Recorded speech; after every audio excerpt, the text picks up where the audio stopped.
Hi everybody, this is Rose of Sharon, and I'm back again with another book review. I just recently read Red Skelton, The Mask Behind the Mask by Westy Goering. And actually, the reason I picked it up is because I've been a fan of Reds for years. And my grandparents actually knew Red Skelton personally. And that's why I wanted to speak about this, because it's important. This is something as it relates to my dad's side of the family.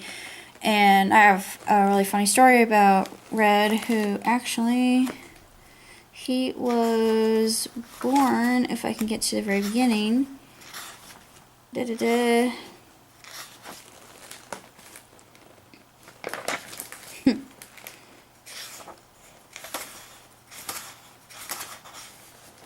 Yeah. He wasn't born as Red to beginning. The donut skit is what made him huge. I can't find his regular name. I think it was Richard. I'm sorry, I don't recall.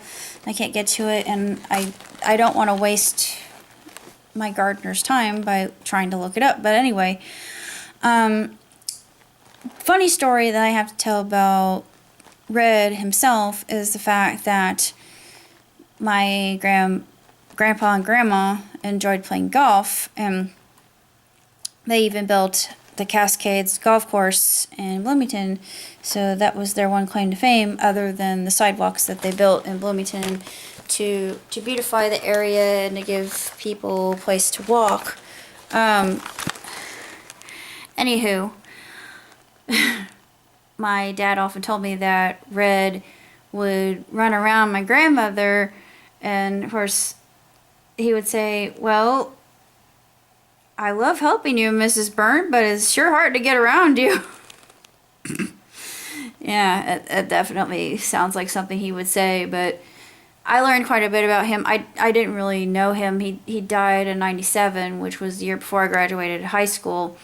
And I remember that year, and it was like losing a family member, but he was a Hoosier comedian. He was born in Vincinnes. End of Depression.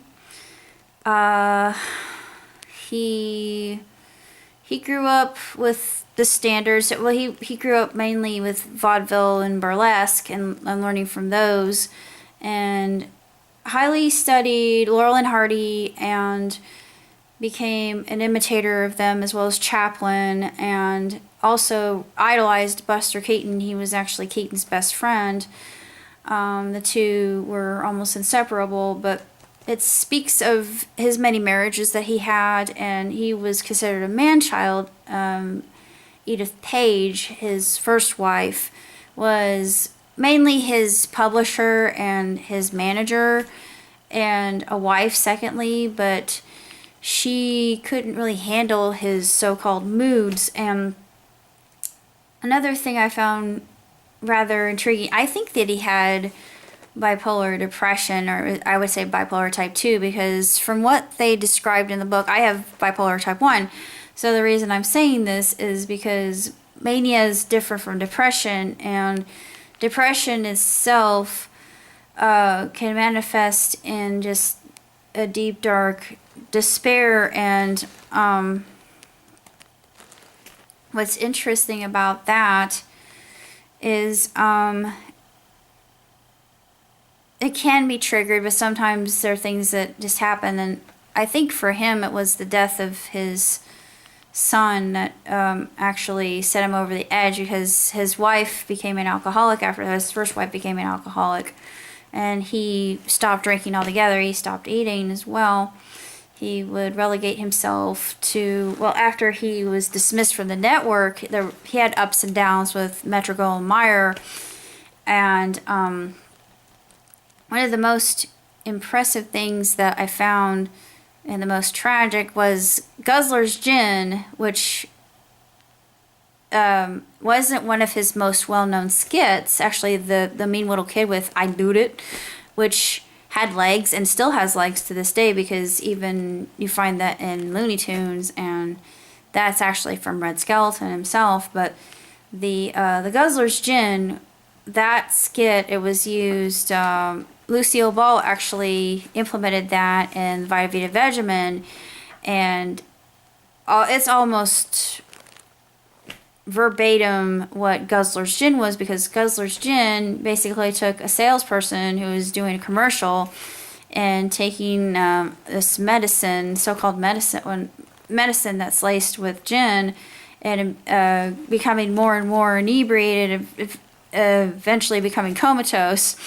And yeah, it's funny. It's very, very humorous, and that one wasn't really what gave him his notoriety, although he always felt really irate over the fact that they used that against his permission, and he never really wanted to tell Lucille Ball that, because Lucille Ball was a class act and he loved her, and he had a lot of high respect for Lucille Ball, and that's what happened with that particular skit. But he was well known for his donut skit. That was the one that made him incredibly famous. Of course, there were other characters that he was well known for. Of course, his impersonations were on par with just the creme de la creme of buffoonery.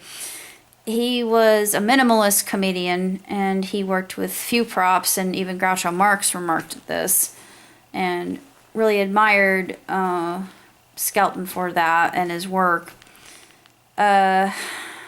He, like I said, he died in 97 of pneumonia, ripe old age, and I actually remember the year, and I was just heartbroken by it, because like I said, it's like, for me, it's losing a family member, because he was somebody that my grandparents knew, and thanks to the stories that Mom and Dad had told, the only reason that I knew about my grandparents were due to those stories about Red, and that was the only one that they told me, and I thought it's enough, because I could see that Skelton definitely had what's known as a Peter Pan complex, a failure to launch. And yeah, he did have family, and he had an estrangement with his daughter Valentina, but later on, he and Valentina, when he was going through the end of his life in Palm Springs, which was actually more of hell than a paradise,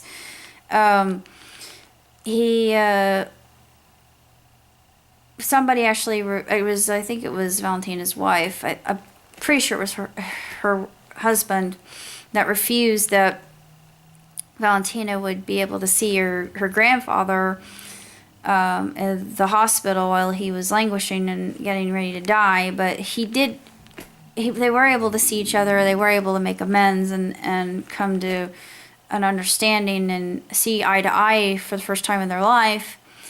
Because according to the book, he never really approved of her marriage. And I think that's what set them apart. But what really changed him was the death of his own son. And same thing with Edith. He dealt with so many greats, and he was a good friend of Rip Taylor. I thought really, and Rip is, is Rip still alive? Rip is homosexual, so I always knew that. I knew it is because he's very effeminate, but I like Rip Taylor as well. But look at this, and I've always been a fan of comedians, so you know where this is coming from. They tend to form packs because they like to be amongst other comedians. It's an art they craft. It is very meticulously done, because comedians are intelligent. They're very smart. They're innovative, and they look to other comedians for guidance, as well as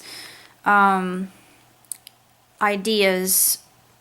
I think they come for a spark of inspiration, and I think that Red found that in other people. Can't really say that much else about the book other than it was absolutely fascinating. If you're like me and you like Hoosier history and you're a Hoosier yourself, then I would pick it up. If you just like Red because you like Red and his work, then pick it up for that case as well. he is supremely missed, and I'm glad I was able to read it because it actually made me understand my grandparents more, even though I never knew them in the physical realm. But beyond that, that's all I have to say. Till next time, live long, prosper. Ciao, tutti.